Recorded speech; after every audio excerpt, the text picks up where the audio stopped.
आजकल हम सब कुछ ऑनलाइन करते हैं, शॉपिंग, चैटिंग, बैंकिंग। पर क्या हम इस डिजिटल दुनिया में सेफ हैं? तो इन सारे जवाब देने के लिए आज हमारे साथ जुड़े हैं एक स्पेशल गेस्ट मिस्टर जलज कुमार, जो हमें आज बताने वाले हैं इन सब चीजों के बारे में।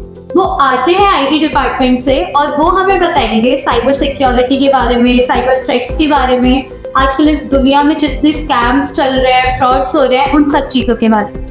तो लगा लीजिए अपने हेडफोन्स और जुड़ जाइए हमारे साथ। अब हम वेलकम करते हैं अपने स्पेशल गेस्ट को, मिस्टर जलज। हाय सर, कैसे हैं आप? I'm fine, ma'am. How are you? I am also good. Sir, आज हम ये जानना चाहते हैं साइबर सिक्योरिटी के बारे में, तो हम बात करें, ठीक है? और उससे पहले मेरे व्यूअर्स, हम लोग ये जानना चाहते हैं कि जैसे आप रिक्रूटर्स के आईटी डिपार्टमेंट के हेड, Right. ठीक है, तो रिक्रूटर्स है क्या? लाइक रिक्रूटर्स का काम क्या है? So, recruiters company है जिसमें as you told कि I'm the IT head and recruiters काफ़ी सारी different companies, organizations के साथ connected है. Plus वो college placements भी कराते हैं for recruiting the freshers from the colleges, right? So हम उनको कॉलेज में से उठाकर फ्रेशर्स को स्पेशली हम उनको डिफरेंट प्रोजेक्ट्स में, डिफरेंट कंपनीज में और अपने लिए भी हायर करते हैं ताकि हम उनको एक अच्छी अपॉर्चुनिटी दे सकें, उनका फ्यूचर हम बिल्ड कर सकें.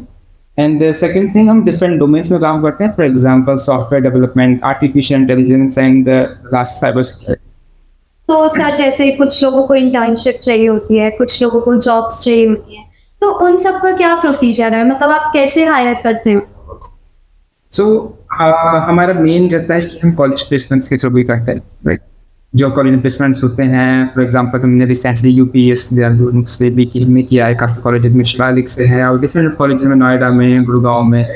सो उन सब के हम इंटरव्यू प्रोसेस करते हैं, तो वहाँ पे जो भी इंडिविजुअल्स जो स्टूडेंट्स में लगता है वो कैपेबल हैं, वो सीखना चाहते हैं, हम उनको अपनी कंपनी में रिक्रूट करते हैं. साथ में जो मेरे कंपनीज कनेक्टेड हैं उनके साथ भी हम कोलैबोरेशन में उनको भी बच्चे प्रोवाइड करते हैं.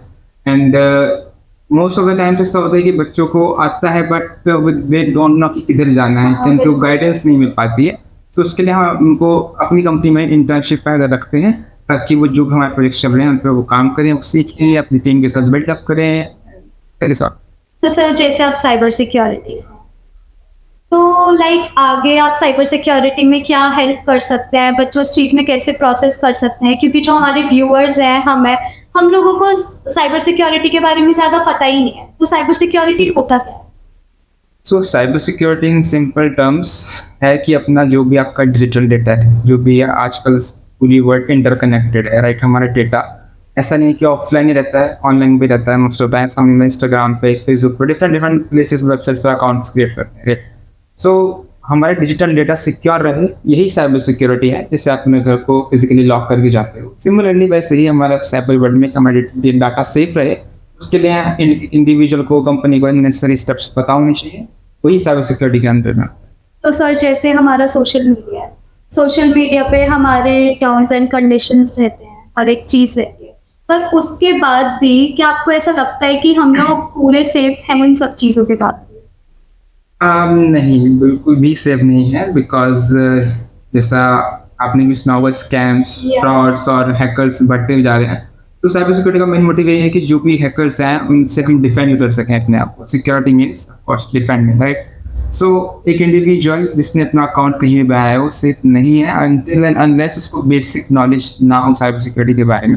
Right, for example let's say कि आपने एक अकाउंट बनाया लेकिन आपने बहुत वीक पासवर्ड रखा, तो कोई भी इजीली गेस करके आपका पासवर्ड डाल के अकाउंट आपका हैक कर सकता है. आजकल लोगों का मिथ है, अगर वो एक पासवर्ड सेट कर देता है या उनके फोन में एक ओटीपी आ जाता है, ठीक है, तो उन लोगों को लगता है हम एकदम सेफ हैं, कुछ हो ही नहीं सकता है, ठीक है. बट हम जैसे इन चीज़ों से आप ऐसी क्या टिप्स देना चाहेंगे जो आजकल कॉमन साइबर थ्रेट्स चल रहा है, कि लोग उनसे बच सके, लोग एक अवेयरनेस क्रिएट हो जाए कि हाँ, अगर हम लोग इस चीज़ को इस तरीके से यूज़ करेंगे तो लाइक ऐसे लोगों के लिए क्या टिप्स हैं जिससे कि वो सेफ रह सकते हैं इस चीज़ में? सो देखा जाए तो आज के टाइम में फ्रॉड्स बहुत ज़्यादा हैं. लाइक जो सबसे ज़्यादा फ्रॉड्स होते हैं वो व्हाट्सएप पर ही होते हैं. व्हाट्सएप पर किसी ने कोई फाइल भेजी, आप नहीं जानते कि फाइल के अंदर क्या है. और फाइल फॉर एग्जांपल किसी ने आपको एक पीके फाइल भेजी कि इसको डाउनलोड कर लो, आप ₹1 इन्वेस्ट करना है, ₹1000 जीत जाओगे, ऐसा कुछ भी है. सो वो उस एप्लीकेशन को डाउनलोड कर लेते हैं, उसमें जो भी परमिशन चाहिए होती हैं वो उसको अलाउ कर देते हैं। और ये सबसे बड़ा फैक्टर है कि आज जितने भी स्कैम्स हो रहे हैं 90% ऑफ द स्कैम्स पे यही रीजन है कि वो सारी परमिशंस को अलाउ कर। इवन कुछ स्कैम्स तो हमारे एसएमएस पे भी हो रहे हैं। राइट, उनका मेन रीजन ये है कि आप जब परमिशन अलाउ कर देते हो तो जो भी इसने एप्लीकेशन बनाई है वो कंट्रोल करता है कि आपका उस फोन का सारा डेटा, सारा एक्सेस के पास है, इंक्लूडिंग योर कॉल्स एंड हाँ, तो लोग इन चीजों से बच कैसे सकते हैं, मतलब ऐसी क्या टिप्स? सो टिप्स यही है कि आप जो भी आप ऐप डाउनलोड कर रहे हो उसको वेरीफाई वो प्ले स्टोर से होनी चाहिए। अगर आप एप्पल डिवाइस यूज करते हो तो ऐप स्टोर से होना चाहिए, किसी अनऑथराइज सोर्स से डाउनलोड मत कीजिए। सेकंड थिंग कि किसी भी अननोन लिंक पर क्लिक मत कीजिए। फॉर एग्जांपल अगर SMS आता है कि भाई आपका अकाउंट ब्लॉक होने वाला है, आप इस पर क्लिक कर लो और आपका अकाउंट वरना आप ब्लॉक हो जाएगा, तो वो पैनिक कर जाता है बंदा, वो क्लिक कर देता है, उसमें अपना डेटा डाल देता है, मेरा ये लॉगिन आईडी है, ये पासवर्ड है, और उसके बाद पहुंच जाता है। सो जो भी लिंक है, चाहे वो ईमेल के थ्रू है, SMS OTP के थ्रू है, वेरीफाई कि वो ऑथराइज सोर्स से है या नहीं। अच्छा, तो आपका मतलब ये है कि हमें केयरलेस नहीं होना है, राइट, हमें कोई भी लिंक्स पे टैप नहीं करना है जब तक कि हमें पता ना हो कि वो एक ऑफिशियली वेबसाइट से आई है या फिर नहीं। और जो लोग इनमें फंसते हैं उनका क्या, जो ऑलरेडी इन चीजों में फंस चुके हैं? जो लोग ऑलरेडी फंस चुके हैं, फॉर एग्जाम्पल लेट्स से किसी के साथ इन केस का स्कैम हो जाता है या उनके अकाउंट में से तभी अमाउंट है वो उनका लॉस्ट हो गया है, मानी हो ही गया स्कैम एक के साथ, तो वो कैसे बचे उस चीज से? इंस्टेंटली कॉल 1930, मैं ये कमेंट करूंगा, 1930 को कॉल कीजिए, अपनी कंप्लेंट रजिस्टर कीजिए। Second, call your bank also कि उनको पूरा सिनेरियो बताइए, फिर वो अपनी तरफ से मैसेज कर देंगे। इन मोस्ट केसेस आपका अकाउंट में जो भी पैसा आपका स्टील हुआ है वो विद इन 7 to 10 days आ जाता है।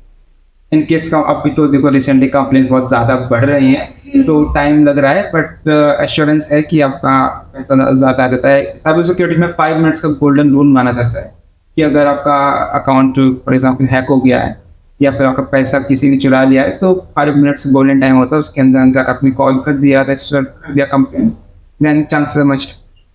सर ऐसे आपके हिसाब से ऐसे कॉमन थ्रेट आजकल कौन से ऐसे कॉमन थ्रेट्स चल रहे हैं, साइबर थ्रेट्स, कि लोगों को उनसे अवेयर रहना चाहिए? ऐसा क्या क्या हो रहा है इस दुनिया में? सो फर्स्ट ऑफ ऑल अभी रिसेंटली इंडिया में, नाइजीरिया में, ऑस्ट्रेलिया में स्कैम्स बहुत ज़्यादा रेट से बढ़ रहे हैं, वो भी खासकर इस चीज़ के। फॉर एग्जाम्पल हम ऑस्ट्रेलिया पर US को लेते हैं तो वहाँ पे इंडिया में कॉल सेंटर्स होते हैं जो कि कंटिन्यूसली कॉल करते रहते हैं ऑस्ट्रेलिया के लोगों को कि भाई आपका ये हो गया वो हो गया, उनको मैनिपुलेट करते हैं साइकोलॉजिकली। वो अपना सारा रिमोट एक्सेस देते हैं अपने PC का, मोबाइल का, उससे वो सारा पैसे निकाल लेते हैं। तो सबसे ज़्यादा केस ये हो रहा है। सेकंड चीज़ ये है कि AI के थ्रू डीप फेक वीडियोस बनाई जाती है। हाँ, AI का आपने AI बोला, AI से मुझे एक चीज याद आई। आपको याद है एक गिबली आर्ट चला था, ठीक है? तो अब गिबली आर्ट में क्या था कि हम लोग अपनी जितनी भी फोटोज थे सब कुछ AI को दे रहे थे, ठीक है? तो अब लोगों को ये लग रहा था कि अगर हम अपनी फोटोज AI को दे रहे हैं तो हम लोग सेफ हैं, बट उनको ये नहीं पता उनकी फोटोज कहाँ यूज हो रही है, उनकी फोटोज कहाँ स्टोर हो रही है, तो कैसे हो रहा है। तो उस पर आपका क्या कहना है? आपको क्या लगता है कि वो जो एक नया एक आया था तो वो बिल्कुल ही सेफ था? वो तो क्या वो भी एक हम लोग साइबर थ्रेट का पार्ट मान सकते हैं?